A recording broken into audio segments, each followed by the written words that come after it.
नमस्कार, देवभूमि चैनल में आपका स्वागत है। आज के इस वीडियो में हम सुनेंगे सावन महात्म्य का छठा अध्याय, जिसमें बताया गया है कि सोमवार को भगवान शिव की पूजा और व्रत किस प्रकार से किया जाए। तो आइए अब अध्याय आरंभ करते हैं। सनत कुमार बोले, हे भगवान, मैंने रविवार का हर्षकारक महात्म्य सुन लिया। अब आप श्रावण मास में सोमवार का महात्म्य मुझे बताइए। ईश्वर बोले, हे सनत कुमार, सूर्य मेरा नेत्र है, उसका महात्म्य इतना श्रेष्ठ है, तो फिर उमा सहित सोम मेरे नाम वाले उस सोमवार का कहना ही क्या। उसका जो महात्म्य मेरे लिए वर्णन के योग्य है, उसे मैं आपसे कहता हूँ। सोम चंद्रमा का नाम है और यह ब्राह्मणों का राजा है। यज्ञों का साधन भी सोम है। उस सोम के नाम के कारणों को आप सावधान होकर मुझसे सुनिए, क्योंकि यह वार मेरा ही स्वरूप है, अतः इसे सोम कहा गया है।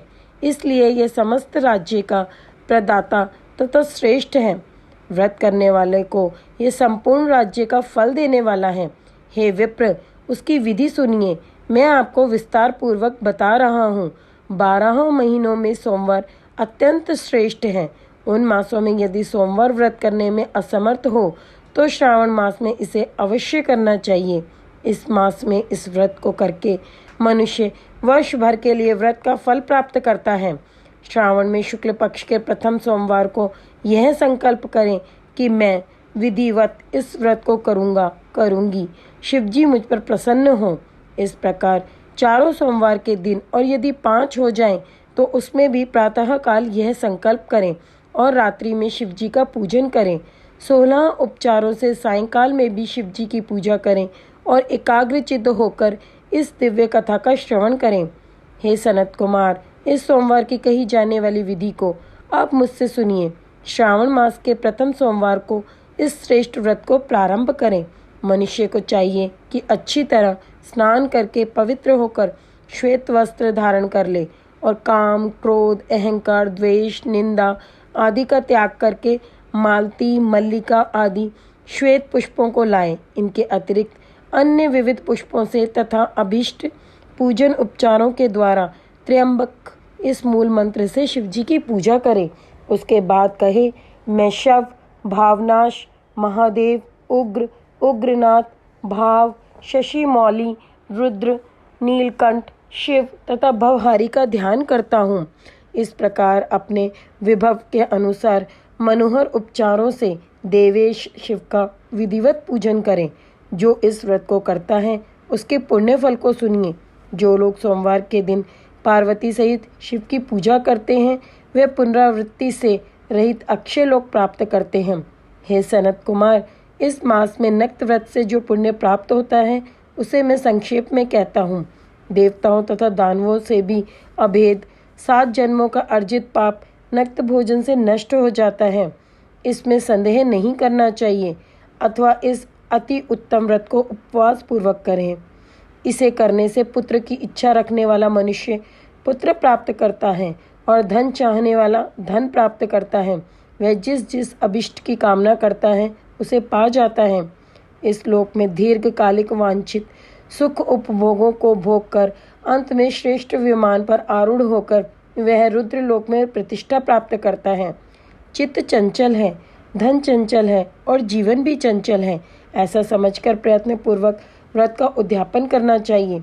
चांदी के वृषभ पर विराजमान सुवर्ण निर्मित शिव तथा पार्वती जी की प्रतिमा अपने सामर्थ्य के अनुसार बनानी चाहिए। इसमें धन की कृपणता नहीं करनी चाहिए। उसके बाद एक दिव्य तथा शुभ लिंग तो भद्र मंडल बनाएं तथा उसमें 2 श्वेत वस्त्रों से युक्त एक घट स्थापित करें।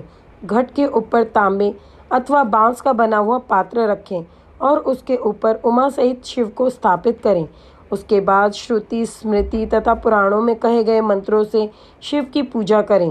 पुष्पों का मंडप बनाएं तथा उसके ऊपर सुंदर चंदोवा लगाएं।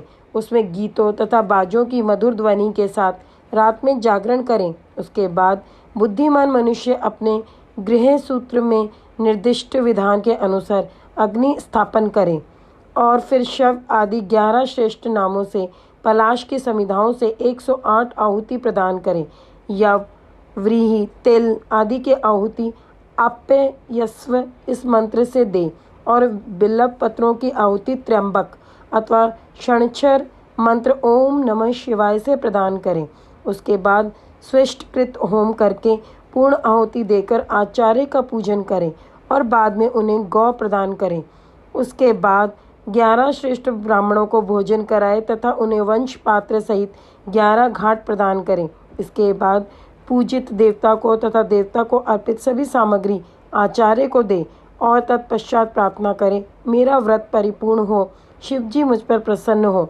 उसके बाद बंधुओं के साथ हर्षपूर्वक भोजन करें।